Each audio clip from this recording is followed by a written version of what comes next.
All right, so the first recipe I'm making is pumpkin cookies. Now I love that you only need 3 ingredients. So you need a spice cake mix, and go ahead and dump the whole thing in. Next, you're gonna take just a can of pumpkin. Again, dump the whole thing in.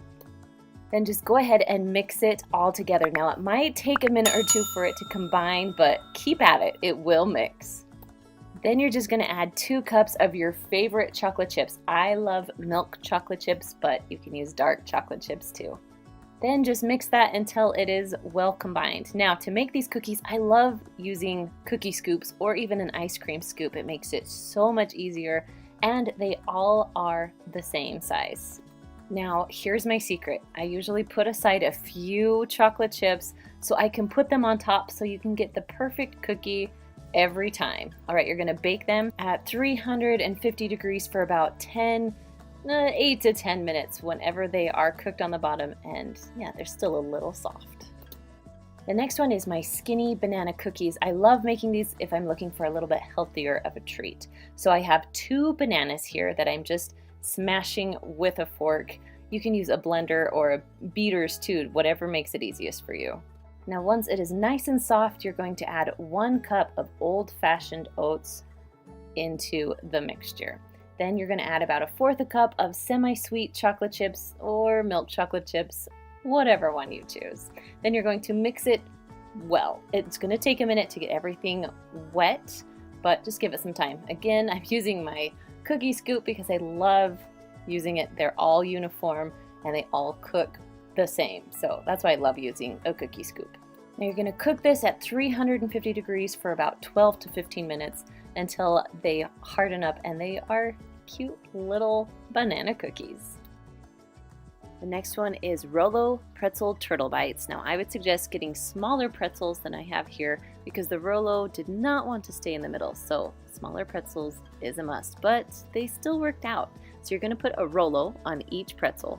Then you're going to cook it in the oven at 350 degrees for about 3 minutes. The Rolos are going to be melty, and all you have to do is put a pecan on top and you are done. Next up is 3-ingredient Reese's fudge. Now, it really is 3 ingredients, and you guys, it is one of my favorites. So you're going to take a 9x9 square pan, line it with foil, and then spray it with cooking spray. Then you're going to take your Reese's. I had a very good helper helping me today. We're going to do 16 on the bottom of the pan. Next, you're going to take 3 cups of chocolate chips and then just dump them into a microwave-safe bowl. Now you could do this on the stove top also, but I love using the microwave. Then you're going to take 1 can of sweetened condensed milk and just pour it in over your chocolate chips.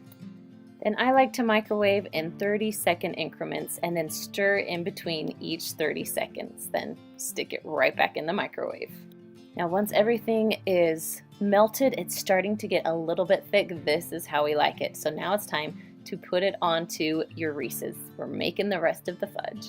Go ahead and pour it on very gently. The Reese's might come up a little bit as you're spreading, so just try and hold them down as you spread.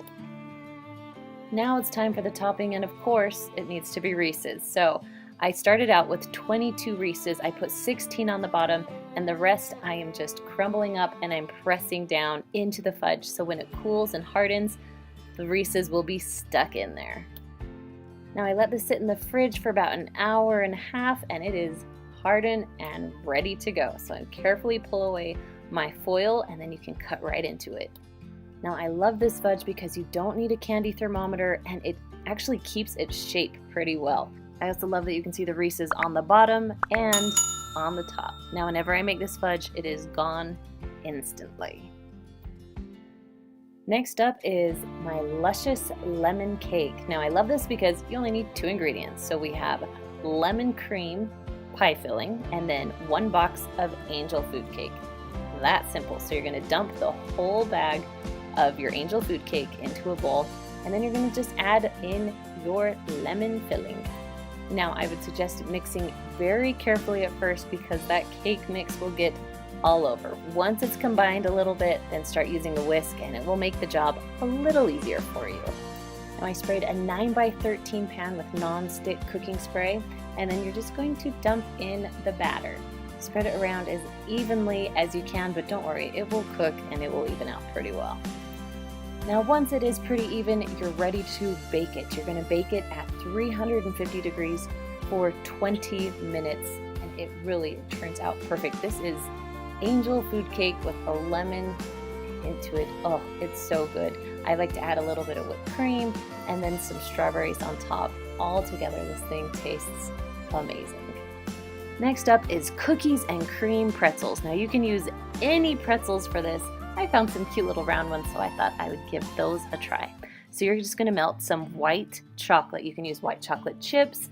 You can use whatever you want, but I just did a little bit because I don't need a ton. This is a perfect after school snack for my kids. So you're gonna go ahead and dip your pretzels and then put them on lay out some foil, put them on the foil so they can dry.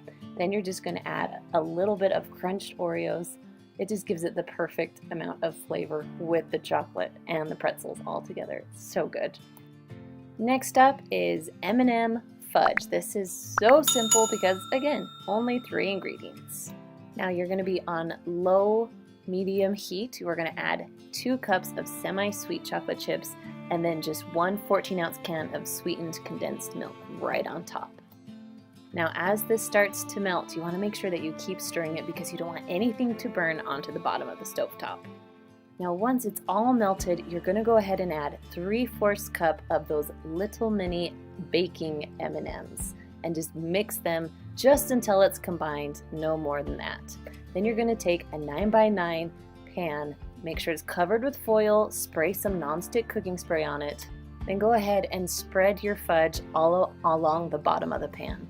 Then you're going to take the rest of your M&Ms and gently put them on top. Then you're going to press down so as the fudge hardens, the M&Ms will stay in the fudge. Now I like to keep it in the fridge for about an hour or two, let it stiffen up, and then go ahead and remove the foil. Gently cut into it, and then you're going to have perfect fudge pieces. I like these because they stay in their shape. They're not really gooey. They are perfect every time. You don't have to use a candy thermometer. It really is the easiest fudge recipe. The next recipe is banana bread, or kind of like banana cake. So you're gonna start with 2 bananas. Overripe, go ahead and smash them up till it's nice and smooth. Then on top of that, you're gonna add half of a package of a cake mix. Now, you can double this recipe and use the whole cake mix and add more bananas, but I didn't want a ton of banana bread, so I'm just halving the recipe today. So I use half the package. Then you're just gonna add 1 egg and then mix it all together. Those are your 3 ingredients.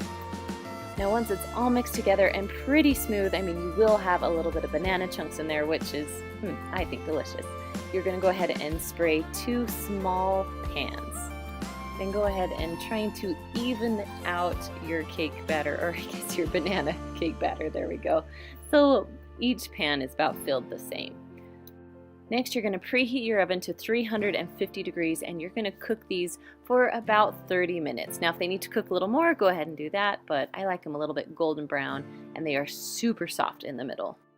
Up next is my 2 ingredient strawberry fudge. Now this is super simple because you just need 2 ingredients. You need strawberry frosting and you need white chocolate, about 12 ounces of white chocolate. So you're gonna go ahead and dump your frosting into a bowl, and then you're gonna add your hardened white chocolate into it also. Now you want to make sure your bowl is microwavable. Then you're gonna microwave it in 30-second increments just until everything is melted together. Now go ahead and set your frosting mixture to the side. You're gonna get a 9x9 square pan. I lined mine with foil, sprayed a little bit of cooking spray, and then you can dump your strawberry fudge right into it. Now it went pretty flat on its own. Now I'm gonna add just a little bit of sprinkles because, you know, I have lots of little girls and they love the sprinkles. So we're gonna add a little bit of red sprinkles on top just to give it a little extra. Now I stuck mine in the fridge for about an hour until it was nice and hardened. Then you can pull it out, pull off the foil, and it's time to cut. Now I know what you're thinking. It's a little odd that it's just 2 ingredients, but I'm telling you, it is my kids' favorite kind of fudge. Now of course I need an Instant Pot recipe in here, so I'm gonna make dulce de leche or homemade caramel. So we're gonna start out with a 14-ounce can of sweetened condensed milk. Now I'm actually going to cook it inside of this can, so we have to take the wrapper off. Now once the wrapper is off, this is the most important part. Take the lid off. You will have an explosion or something horrible, so make sure the lid is off. Now to make it a little bit easier, you want to put something down below, so whether it's foil or a trivet, something so it's just not right sitting on the bottom. Then you're going to cover your can with aluminum foil. Now make sure it is sealed tight as you can get it. Then you're going to put your can just right on top of your trivet. Next, you're going to fill up your pot until the water is about halfway up the can. Now, although it's hard to tell here, the water is filling up, and when I'm done filling it up, it's halfway up the can. So now you're going to put the lid on, make sure that it's really tight and sealed correctly, and you're going to turn the knob to sealing. Now, depending on which kind of Instant Pot you have, this Instant Pot has a pressure cook button, or if you have a different one, it could have a manual button, but we're going high pressure all the way up to 40 minutes. When the 40 minutes is up, go ahead and turn the knob for a quick release, and then take the lid off when all the pressure has released. Now you're going to want some sort of oven mitt to pull out your can. You can use your trivet, but for me it was easier just to use my oven mitt and pull it right out. Now for my favorite part, it's time to take the foil off of the can. Now if I would have known that it was this easy to make dulce de leche, I would have made it many, many years ago. Now the caramel is a little thick right now. The goal is to get it nice and smooth. So I like to dump mine into a bowl and put about a half a teaspoon of vanilla on top and just start mixing. Now keep mixing because it will get smooth and it will start to set up. As soon as it sets up, you can serve it with apples. I like to serve it with a little bit of sea salt on top.